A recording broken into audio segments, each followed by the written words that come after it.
आज हम सब त्रिभुज का क्षेत्रफल निकालने जा रहे हैं कि त्रिभुज का क्षेत्रफल कैसे निकालते हैं और इसका क्या फॉर्मूला होता है और त्रिभुज किसे कहते हैं। ठीक है, इसमें बच्चों को बहुत कन्फ्यूजिंग होती है, तो आज मैं तुम्हें ये अच्छे से बहुत इजी तरीके से समझाऊंगी। देखो, 3 भुजा वाली आकृति को हम त्रिभुज कहते हैं। अब त्रिभुज का फॉर्मूला, पहले इसको करने से पहले हम त्रिभुज का फॉर्मूला जान लेते हैं।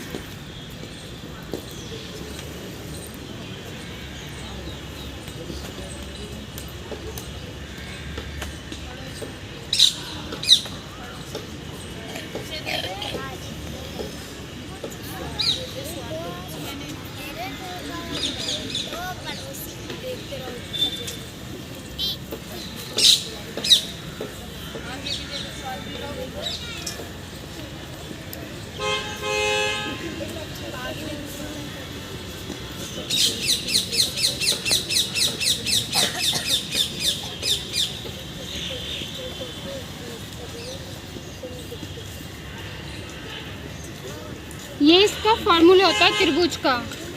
ठीक है, 1/2 इंटू आधार इंटू ऊंचाई या फिर आधार इंटू ऊंचाई 2। अब हम ना इस वाले फॉर्मूले से यूज़ करेंगे। अब आप इससे पहले हम जान लें कि आधार किसे कहते हैं, ऊंचाई किसे कहते हैं। त्रिभुज की 3 भुजाएं होती हैं, उसकी सबसे नीचे वाली भुजा को आधार कहते हैं। जैसे आप ये देखो, ये इस वाली भुजा को हम आधार कहेंगे। और ऊंचाई इसे कहते हैं, त्रिभुज में 90 एंगल का कोण बनता है, उसको ऊंचाई बोलते हैं। जैसे आप ये देख रहे हो, इस पे 90 एंगल का कोण बन रहा है, तो इसको हम ऊंचाई कहते हैं। अब हम देखते हैं इसका फॉर्मूला निकाल के इसका क्षेत्रफल कैसे ज्ञात करते हैं। अब देखो, आधार क्या है हमारा 6 और ऊंचाई है 8/2, 6 48 2। अब इसको हम काटेंगे या भाग देंगे।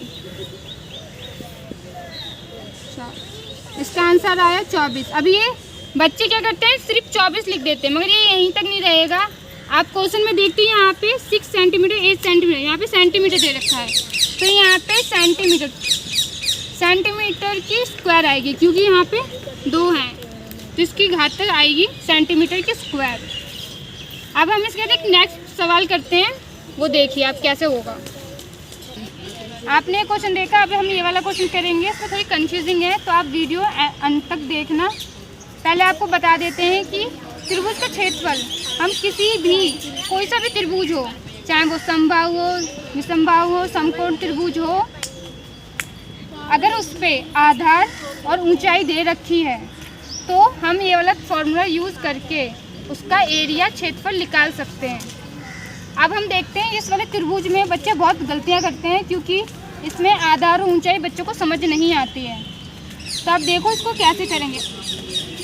यहाँ पे 5 सेंटीमीटर दे रखे हैं, यहाँ 12 सेंटीमीटर। हम तीनों ही त्रिभुज की भुजाओं को, इन दोनों में से कोई सी भुजा को हम आधार और ऊंचाई मान लेंगे। से 5 इंटू 12 ब्रैकेट में 2। अब 12 को 5 से गुणा करेंगे तो 60 आएगा, और 2 से इसको काट देंगे, तो इसका आंसर आएगा 30 सेंटीमीटर की स्क्वायर। और आपने देखा, ये त्रिभुज में तो घुमा के दिया, हम इसको किसी को भी ऊंचाई या किसी को भी आधार मान सकते हैं, मगर हम इस त्रिभुज को घुमाएंगे तो ये ऐसे आ सकता है, या फिर आप इस वाले सवाल में देख सकते हो, इसको ऐसे आ सकता है। अगर हम इसको घुमा के करेंगे तो हमें समझ पता चल जाएगा कि आधार कहाँ पे है और ऊंचाई कहाँ पे है। या फिर आप इन दोनों में से किसी को भी आधार मानकर सवाल सॉल्व कर सकते हैं। अब मैं आपको एक सवाल देने जा रही हूँ, उसका आंसर आपको कमेंट बॉक्स में बताना है। ये वाला सवाल ABC का, जिसकी भुजा 6 सेंटीमीटर और 4 सेंटीमीटर है। अब कोई स्टूडेंट आके ये सवाल करेगा, हाथ खड़े करो, कौन करेगा? बड़े बच्चों में से दीपा आ जाओ। से।